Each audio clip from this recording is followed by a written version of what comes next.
Bien, dejamos el temita de los concursos de belleza, si les parece, y nos vamos de lleno al tema que nos convoca en el día de hoy. Quiero repetir, repasar con ustedes el eje del programa. Es una carta. Es una carta que escribe un joven que se llama Sebastián Lanzani, estudiante del IABA, en la que él cuenta un momento muy frustrante que tuvo en su escolaridad, digamos, en su época de estudiante de liceo, en el que pierde un examen. Toda la bronca que sintió en ese momento, la bronca contra los docentes, contra sí mismo, contra la vida en general, sus frustraciones y temores, y cómo tiempo después mira para atrás, lo entiende de otra manera, y el mensaje que está en esa carta, o que en una gran mayoría puede interpretar de la misma manera, es como la figura clave en lo que es el estudio y la educación es el docente, y cómo de alguna manera también el estudio, en un futuro que siempre nos es incierto, al menos se convierte en una herramienta que, si bien no te garantiza al 100% nada, te puede sí ofrecer una certeza mayor. Contra el no hago nada, porque, a ver, hay gente que no estudia, pero, bueno, se mueve de otra manera, trabaja, apuesta, construye en su presente y proyecta un futuro. Esto en realidad no es esa dicotomía entre estudiar o no estudiar. La gran dicotomía acá es entre creer que la educación sirve y creer que no. Y entregarse, tal vez, a lo que muchas veces te devuelve el primer espejo, que no siempre es el más amigo tuyo, ¿no? El primer espejo puede ser desde tu entorno familiar, compañeros, malos docentes, que también los hay. Te pueden devolver eso de que vos no servís, a vos no te da para mucho. Es tristísimo, porque muchas veces uno se cree esas cosas, ¿no? Por todos esos lugares va la carta de Sebastián. A mí me gustaría primero aplaudirlo para darle la bienvenida a Sebastián Lanzani.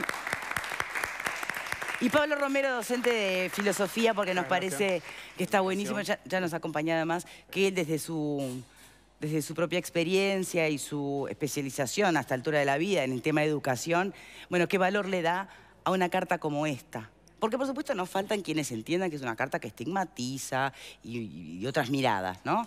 Que también hay que escucharlas, porque suman a enriquecer los caminos que tendríamos que transitar. Si me permiten, para ir directo al grano, vamos a repasar la carta, algunos tramos importantes, ¿no? Empieza diciendo, me llamaron por mi apellido. Nosotros vamos a compartir algunos tramos por allí.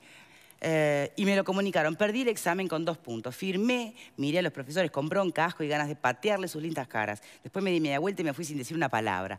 Después la carta sigue donde él expresa la bronca que tenía. Y en esa bronca, yéndose con el nudo en la garganta, se cruza con una docente que le dice, ¿pero qué te pasa, no? Y esta docente se toma el tiempo de abrazarlo, preguntarle y hablarle. Y de alguna manera decirle, bueno, es un examen, tampoco es el fin del mundo. Y ahí él, llorando, dice, bueno, lo que pasa es que a mí no me llenaba de bronca y angustia el examen perdido, ni todo el verano estudiando. Un examen, sino que me llenaba de angustia y de bronca el hambre y el futuro incierto. Un examen, repitió y me estrechó más. Sentí cuánto necesitaba ese abrazo y pensé solamente en que no podía repetir otro año más, que no podía darme el lujo de retrasarme, porque en este juego que no da tregua, llamado pobreza, cualquier error te puede enterrar en el destino de los marginados, que cualquier error te puede condenar a ser una mano de obra barata, incapaz de escapar de la periferia más turbia. Luego viene toda una parte en la que él cuenta que lo prepara mejor, que lo da, que lo salva. Y pasaron los tiempos y él recuerda ese episodio y escribe más adelante, a ver si podemos pasar el siguiente párrafo subrayado. Dice, ahora ya pasaron unos años de esa anécdota, lo recuerdo con un poco de vergüenza, aunque no evito sonreírme de mi vieja historia. Ya no soy aquel adolescente violento y miedoso. No le tengo ya miedo al futuro incierto, porque ahora sé que hay cosas peores que un estómago con hambre, como un corazón sin amor o una casa sin una biblioteca. Pero sobre todo, no le tengo miedo al futuro incierto, porque ahora sé que ese futuro incierto no es tan incierto y que gracias al sacrificio y al estudio, al apoyo de mi familia, desde hace ya mucho tiempo salí de la mediocridad. No soy aquel, pero necesité serlo para ser quien soy hoy, ¿no? Y sobre todo necesité de aquellos docentes que me enseñaron a aspirar, soñar y a creer en mí mismo. Después aparece un diálogo con un compañero, incluso vecino de barrio, en el que le pregunta, che, ¿no querés terminar el liceo? Y el chiquilín le responde, no, no voy a llegar a cuarto ni loco, Nieri. ¿Sabes qué? Tenés que tener tremendo bocho para llegar a cuarto. A mí no me da la cabeza como para terminar un libro, Nieri.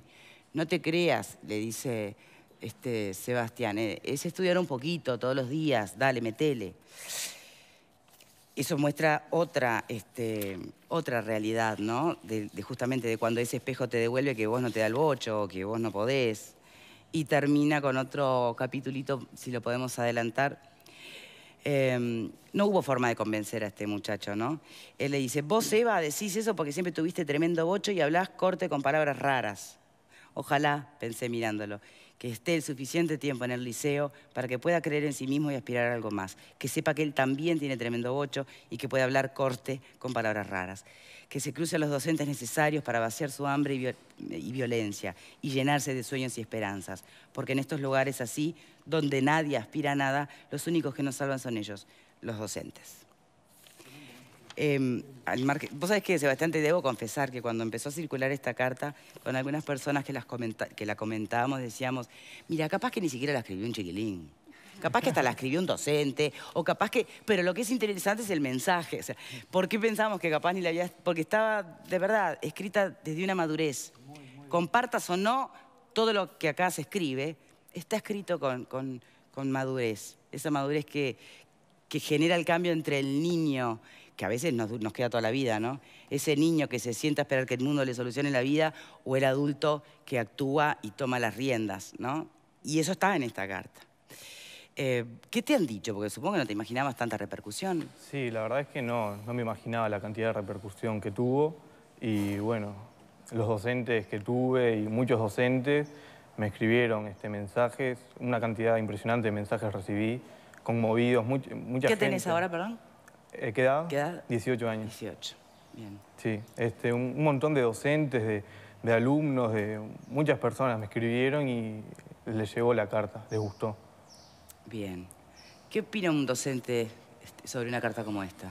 No, primero agradecerle a Sebastián que la circulación pública de su carta ayuda también un poco a visualizar el docente de otro lugar, sí, ¿no? Porque venimos un poco baqueteados, digamos, y bastante golpeados. Sí. Y yo creo que coloca en su justa dimensión una... Al buen docente, ¿no? Sí, pero tareas que son bastante más cotidianas de lo que uno piensa en el sistema educativo.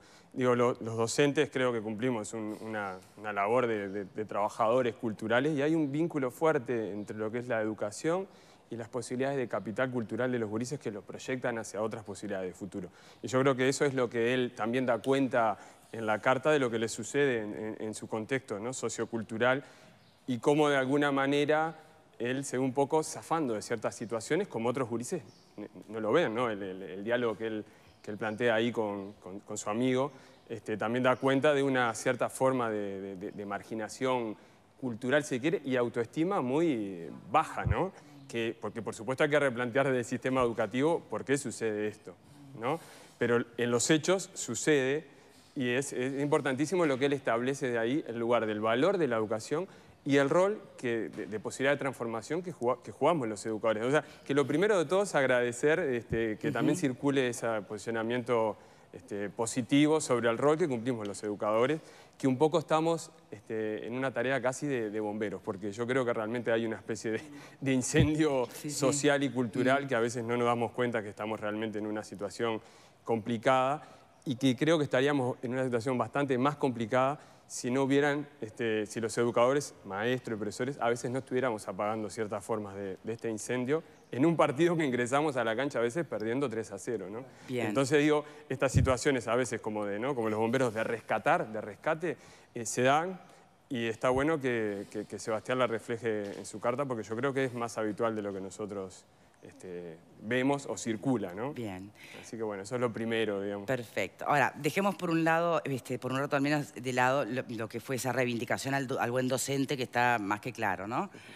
Y de cómo incide, así como inciden adultos en la vida de un niño, en la conformación de su autoestima, con el detalle más sonso de cualquier cosa que podemos llegar a decir. Después viene la etapa donde el maestro y el docente también siguen en ese, digo, teniendo esa importancia y ese rol en lo que va a ser el desarrollo en plenitud de ese niño.